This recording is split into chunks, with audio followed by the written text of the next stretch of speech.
Welcome to Social Justice. Let's get started. In 11th grade, Lyra fell in love with Nathan, the school's charming star athlete, all bright smiles and dreams of flying high. They promised to build a future together. But after graduation, Nathan left her. "You just don't fit into the life I'm building," he said. Lyra was devastated. Before she could recover, she found out she was pregnant. When she told her parents, their reaction was explosive. Her strict, prideful father threw her out of the house that very winter night. Her mother called her a disgrace. With nowhere else to go, Lyra thought of the one person who had never turned her away, Grandma Alma, living 2 hours away by bus. Just as she'd hoped, Alma opened the door, hugged her tight, and said, "There's always a place for you here." Always. In that small brick house, Lyra gave birth to a boy she named Silas. He grew up bright, curious, and passionate about science. The years were hard but quiet, built on the strength of a grandmother, the love of a young mother, and the light of a little boy who never stopped shining. Lyra worked at a small diner, raising her son on tips saved in a rusted tin, labeled Silas's future. Every day she reminded herself, "I'm not allowed to give up, because my son deserves better." One day during a tiring shift, she accidentally spilled coffee on a stranger's tailored suit. The man, Mr. Calder, was clearly out of place in a humble diner, polished, wealthy, and driving a luxury car.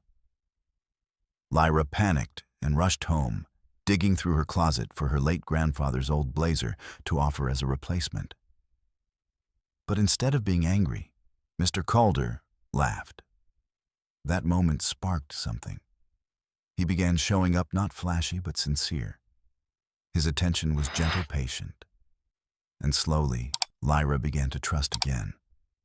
She introduced him to Grandma Alma, then to Silas, now a top student with dreams of becoming a doctor.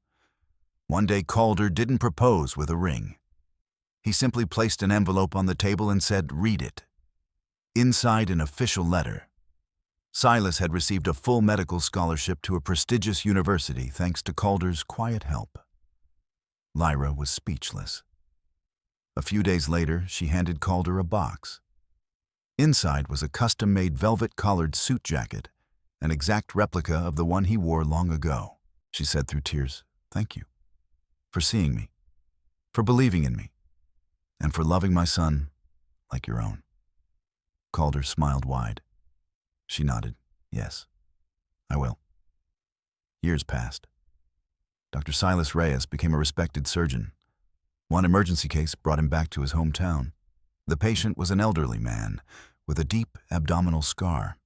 After the successful operation, the man insisted, "I want to meet the mother who raised a son like you." That afternoon, Lyra stepped outside with a plate of cookies and froze.